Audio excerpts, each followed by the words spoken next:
Good morning and welcome to Richard Rawls' Daily Meditation from the Centre for Action and Contemplation. Today is Thursday the 21st of May 2020. The theme for this week is Franciscan Ecological Wisdom, and the title of today's contribution is Loving God by Loving the World.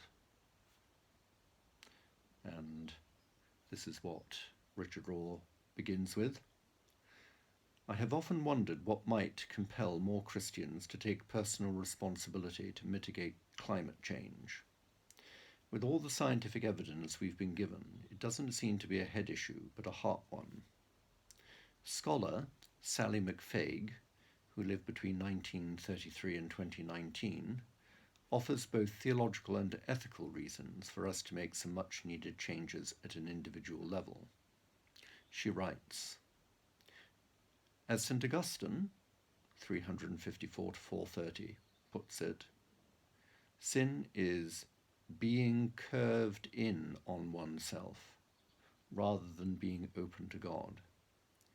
In our ecological age, we now see that being open to God means being open to the other creatures upon whom we depend and who depend on us.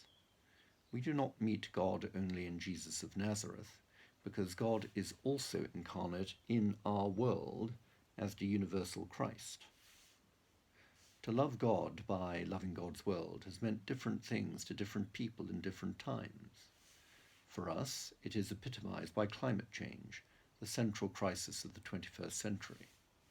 Put simply, climate change is the result of too many human beings using too much energy and taking up too much space on the planet. Through excessive energy use and its accompanying greenhouse gas emissions, we are changing the planet's climate in ways that will make it uninhabitable for ourselves and many other species. This is a strange crisis to face. It does not have the immediacy of a war or plague or tsunami. Rather, it has to do with how we live on a daily basis, the food we eat, the transportation we use, the luxuries and long-distance air travel we permit ourselves. We are not being called to fight an enemy. Rather, the enemy is the very ordinary life we ourselves are leading. Yet for all its presumed innocence, this way of life lived by well-off North Americans and prosperous people in other countries is both unjust to those who cannot attain this lifestyle and destructive of the very planet that supports us all. What then would be an appropriate ethic for 21st century people, and especially for well-off religious people? One of the distinguished characteristics of many religions is some form of self-emptying.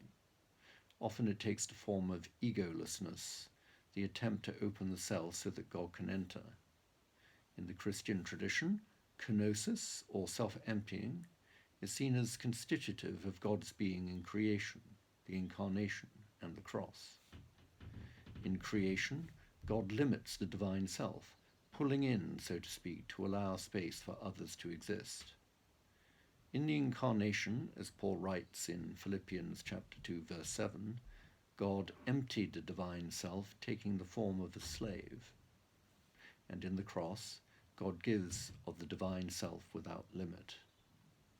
Likewise, one understanding of Christian discipleship is as a cruciform life, imitating the self-giving Christ for others. Could we live and move and have our being in the universal Christ, participating in the insight and power of God incarnate in the world as we deal with the basics of existence, space and energy, so we can live in radical interdependence with all other creatures? We are not alone as we face this challenge. The universal Christ is in, with, and for the world as we struggle to deal with climate change. Here ends the meditation. And again, for those who may be new to these meditations, can I encourage you to sign up on the page on the website of the Centre for Action and Contemplation, which will enable you to receive these daily meditations yourself.